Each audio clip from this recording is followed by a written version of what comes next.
there's this beautiful poem. It's in the book of Isaiah. The city of Jerusalem has just been destroyed by Babylon, a great kingdom in the north.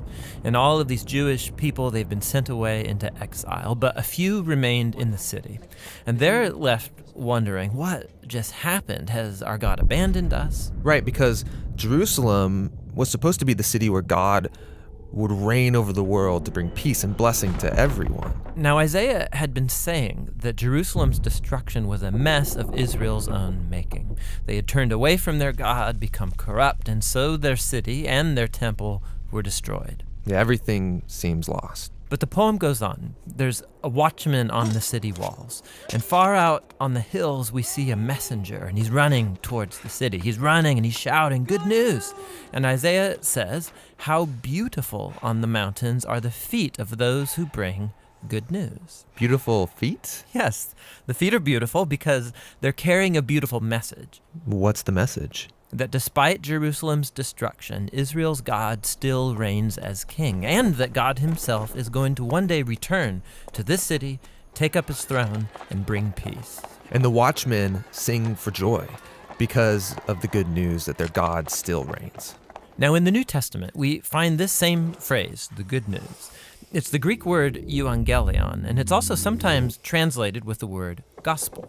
Yeah, so when Christians say, "Do you believe the gospel?" they mean, do you believe the news? But not just any news. In the Bible, this phrase is always about the announcement of the reign of a new king. And in the New Testament, the Gospels use this phrase to summarize all of Jesus' teachings. They say that he went about proclaiming the good news of God's kingdom. So Jesus saw himself as the messenger, bringing the news that God reigns. Yes, but the way that he described God's reign, it surprised everybody. I mean, think, a powerful, successful kingdom. It needs to be strong, able to impose its will, able to defeat its enemies. But Jesus said the greatest person in God's kingdom was the weakest, the one who loves and who serves the poor. And he said that you live under God's reign when you respond to evil by loving your enemies and forgiving them and seeking peace. This is an upside-down kingdom.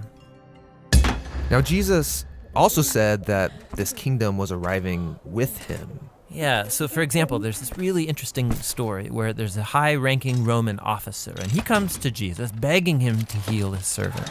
And he even calls Jesus his Lord, acknowledging that Jesus is his authority. Jesus praises this man for recognizing what no one else yet had, that not only was Jesus announcing God's kingdom, he was the king. And so the word gets out that this Jewish man from Galilee is talking and acting like he's the king of Israel. He's appointing 12 disciples, which are an image of Israel's 12 tribes. He's healing people, forgiving people their sins. And all of this so threatened Israel's leaders that they finally decide to have him killed. And Jesus let them. Yeah, which is a weird thing to do if you're trying to become king.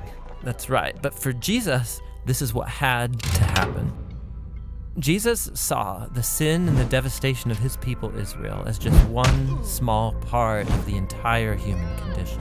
How all humanity has rebelled against God, resulting in the tragedy and devastation of our whole world. And so how is God going to bring his reign over such a world?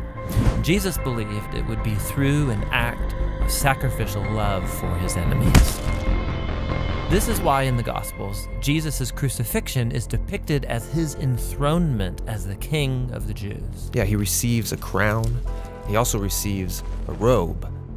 He's exalted up, not onto a throne, but onto the cross. How beautiful are the feet that bring good news. And the good news now is that Jesus has defeated death and that he reigns as king, that he's dealt with our sin and corruption himself and that he's conquered it with his life and with his love. And then Jesus sends his followers to go out and keep announcing this good news of the upside-down kingdom.